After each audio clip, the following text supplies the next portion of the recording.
Good morning, grade 1 students. How are you doing? I hope that you're all staying well rested and enjoying your time at home, even though you still have school at home. So I just hope that you're still enjoying everything.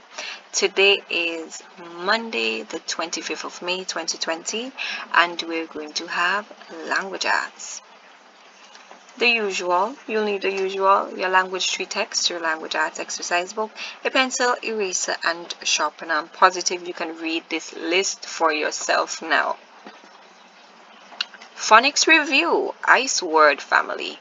So here I have some sentences that contain some of the ICE words that we did in our last lesson, as well as words that contains other blends that we have covered. So pause the video here and give these sentences a try.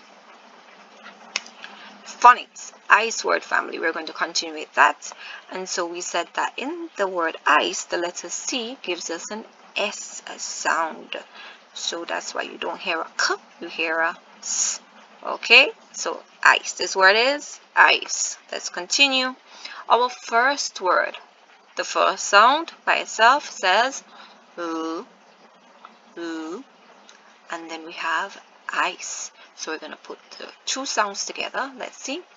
L, ice, lice. The word is lice, and here is a picture of some lice. So these are some very tiny bugs that normally inside of people's hair, and it causes them to itch and have a lot of dandruff. So it's not a nice thing to have. So ensure that you wash your hair thoroughly so you do not get lice. Great.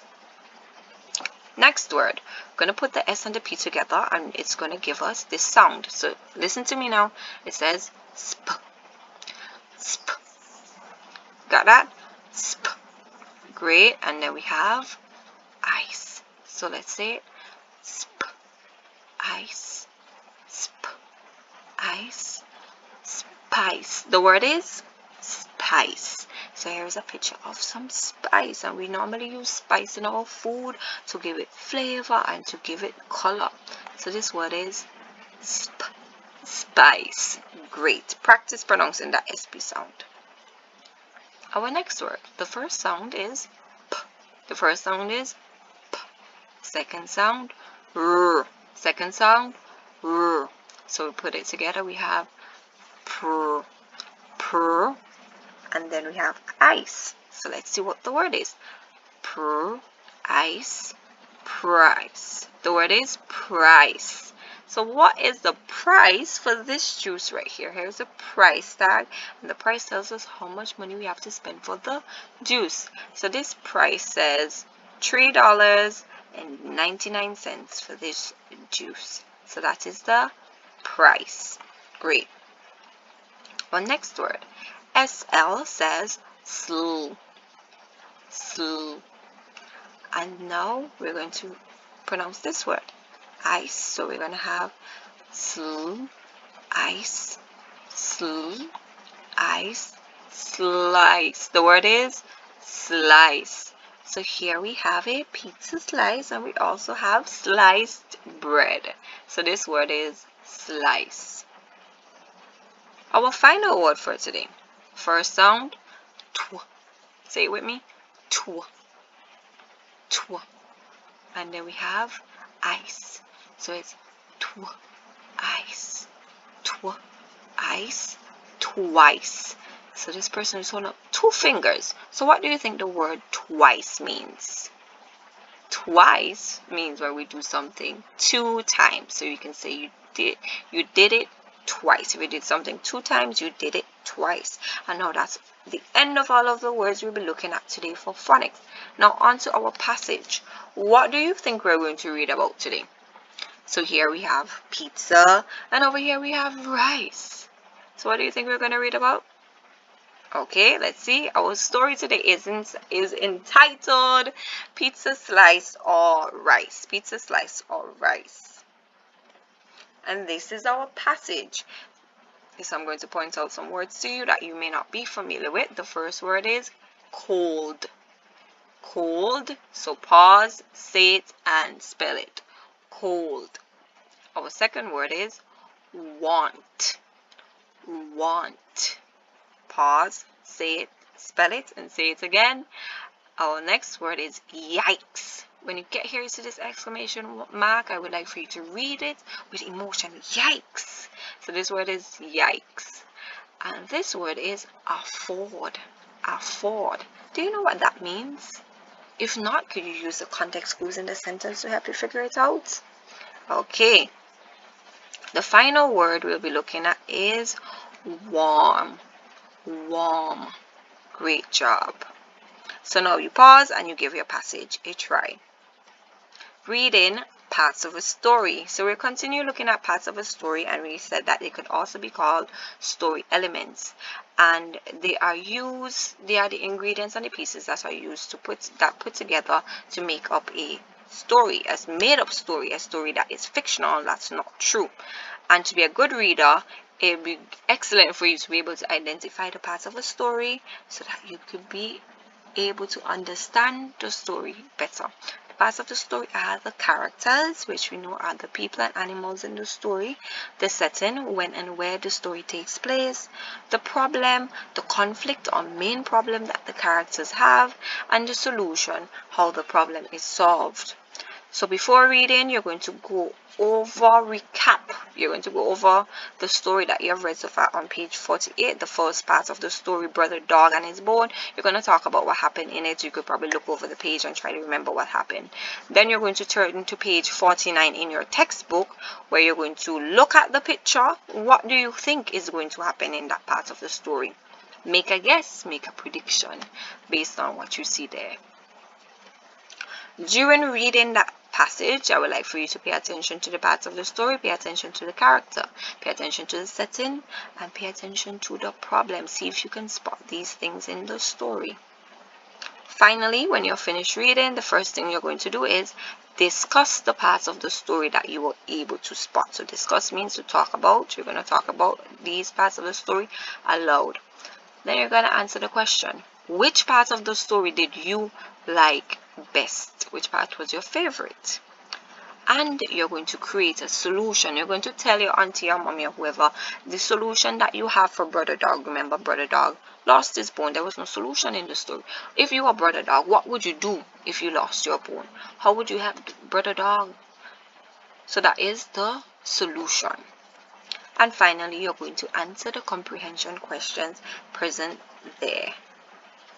That will be the end for reading. Now we're looking at grammar, singular and plural nouns. Singular and plural nouns. Let's continue. So this is a picture of a marble. How many marbles do I have here? I have one marble. Great job. So is that singular or plural? It is singular. Nice. And here now, how many marbles do I have? I have how many?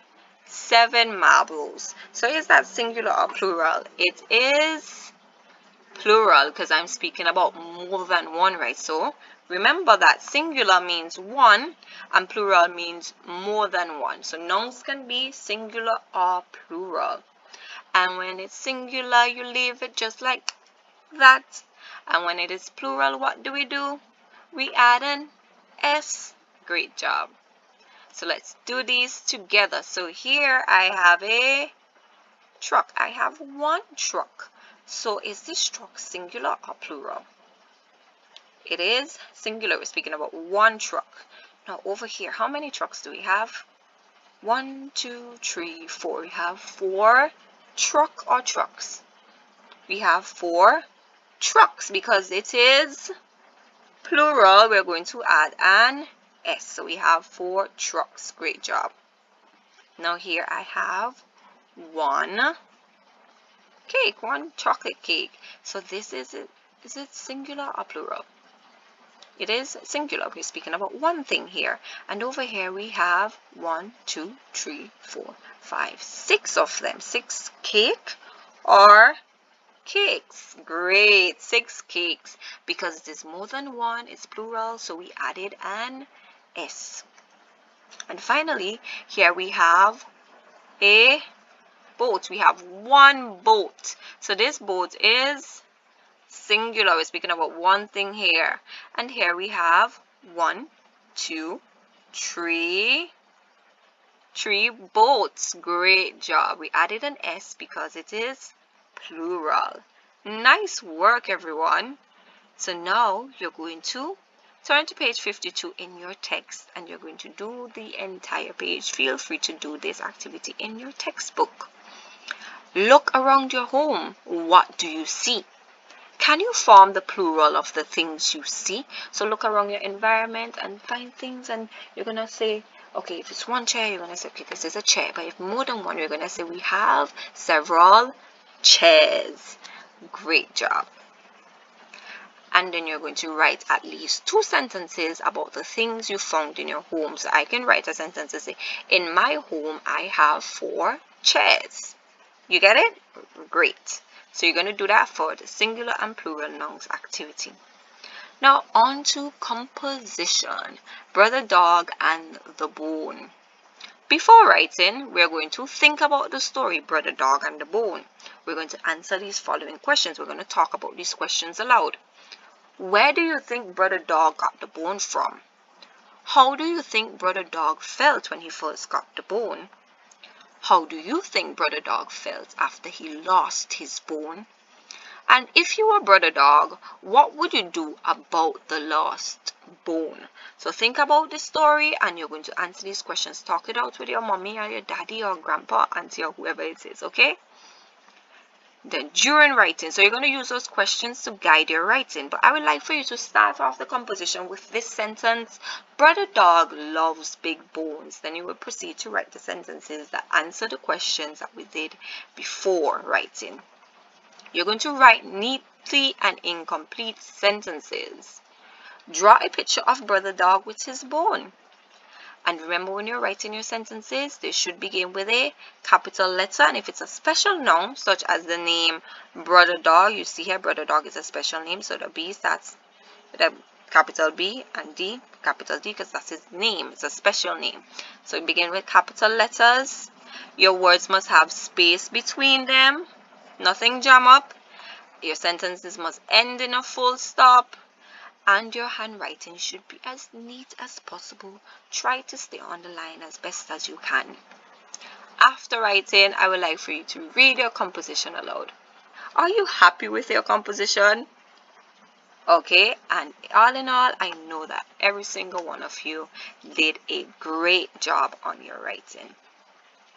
And that would be the end of today's lesson. So here this says farewell, which is another way of saying goodbye. It's a fancier way of saying goodbye. And good wishes. So see you all next time. Bye, grade 1 students. I miss you so much and I can't wait to see you in school again. So hugs and kisses, everyone.